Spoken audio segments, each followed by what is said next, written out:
Y Fernando, yendo a uno de los últimos episodios y más importantes de la guerra, al menos en Europa, ¿cómo fue la toma de Berlín? Hay gente que habla, pues, de niños que luchaban, pues, de violaciones masivas, del suicidio de Hitler. Pues efectivamente, la batalla de Berlín es una batalla que tiene lugar en los últimos días de la guerra. Fue una batalla enormemente, enormemente sangrienta. No se suele subrayar demasiado lo sangriento de la batalla, porque como es la última y luego termina la guerra, parece que es menos costoso, pero el número de bajas fue brutal. Por el lado soviético, unas 300.000. Eh, en fin, y es una batalla donde, como siempre, las batallas reciben el nombre de la ciudad donde se libran, pero no se libran solo en la ciudad, sino en todo su hinterland, ¿no? En todos sus alrededores. En el caso de Berlín, llamamos batalla de Berlín básicamente a lo que sucede militarmente entre la capital alemana y el Oder, ¿no? Y el río Oder. Que cruza el ejército rojo, se abalanza sobre la capital alemana, se moviliza todo lo movilizable por parte de Hitler y efectivamente allí combate de todo, es una especie de revoltijo militar. Una gran parte de las unidades son unidades no alemanas, son unidades de las Waffen-SS que combaten con el ejército alemán y que proceden de los más variopintos sitios de Europa. También unidades, por supuesto, regulares del ejército alemán. Muchas tropas de las Hitlerjugend, de las juventudes hitlerianas, que son movilizados, muchos niños, digamos, porque algunos de ellos eran niños. Desde octubre del 44 ya se moviliza lo que se llama la Volkssturm, que es la milicia popular, se puede traducir así, más o menos, y está compuesta por gente de edad ya provecta, o sea, gente de 60 años, y por chavales de 15, 16, algunos de 14 que se colaban, etcétera. Es decir, que está compuesta por gente muy, muy, muy joven o ya muy mayor desmovilizada. Muchos que habían combatido incluso, bueno, la Primera Guerra Mundial como soldados, ¿no? O sea, imagínate.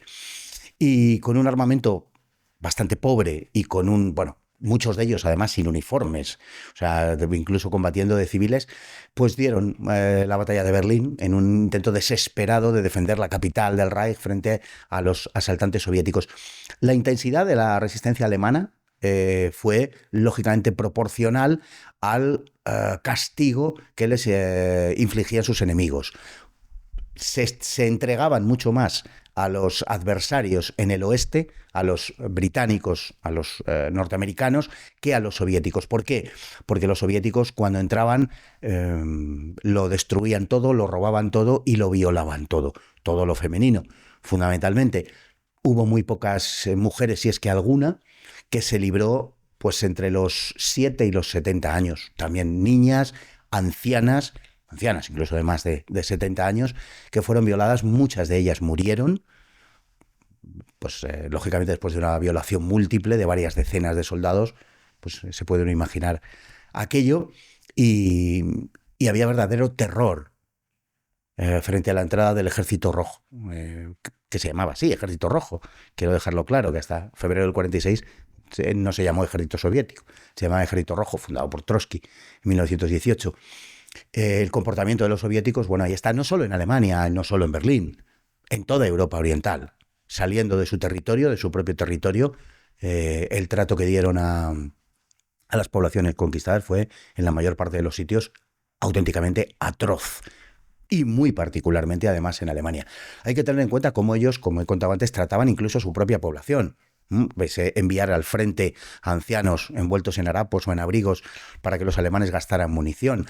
Hay un episodio que también recojo en el libro que es verdaderamente terrible, y es que cuando una unidad soviética tomaba una población dentro de la URSS, dentro de su propio país, y los alemanes la habían evacuado, esa población ya no había alemanes, había unas unidades de lo que se llamaba el Smersh, que era la unidad de lucha contra los espías. Realmente Smersh lo que significa literalmente era muerte a los espías. Bueno, pues esas unidades, que eran las primeras en entrar en esas poblaciones, recababan de la población local información.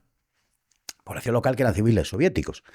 Y cuando alguien les informaba sobre por dónde se habían ido los alemanes, de qué constaba su unidad, cuántos camiones tenían, cuántos soldados podían ser, en fin, todo este tipo de cosas, después de que el civil había informado al militar, el militar lo degollaba al propio ciudadano soviético. ¿Para qué? Para que si volvían los alemanes no pudiera darle información al enemigo. O sea, los soviéticos actuaban así con su propia población, imaginemos cómo actuaban con los enemigos. Y lo hicieron de una manera extraordinariamente dura. Hay episodios, además, como el del levantamiento de Varsovia, donde permitieron que los alemanes liquidaran a los resistentes polacos, ¿no? Mientras ellos miraban, digamos, desde la otra orilla del Vístula.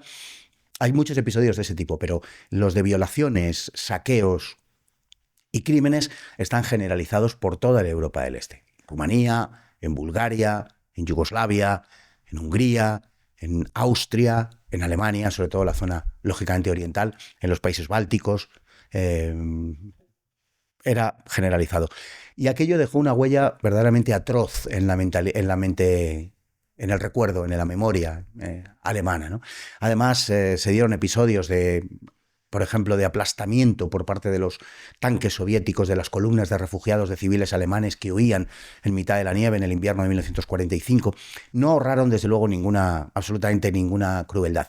No solían ser los soldados, los frontoviki que se llamaban, los soldados de frente soviéticos, que combatían con una bravura verdaderamente encomiable e increíble, ¿no? Eran soldados muy valientes que ofrendaban la vida de una forma verdaderamente generosa, ¿no? Eran los soldados que venían en segundo lugar, en el segundo escalón. Eran los soldados de ocupación, muchos de ellos procedentes de Asia Central.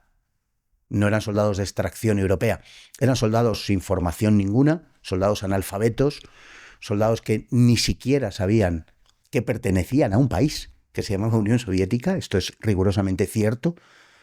Soldados que habían sido arrancados de sus poblaciones de pastores y tal, y que se les soltaba en poblaciones que no podían ni imaginar, cuando entraban en una casa alemana de madera con su piano, su reloj de cuco, su jardincito.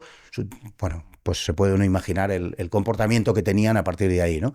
Bueno, fue verdaderamente atroz lo que se llamó liberación del este de Europa. Si te ha gustado este corto, tienes la entrevista completa en pantalla y en nuestro canal. Muchísimas gracias.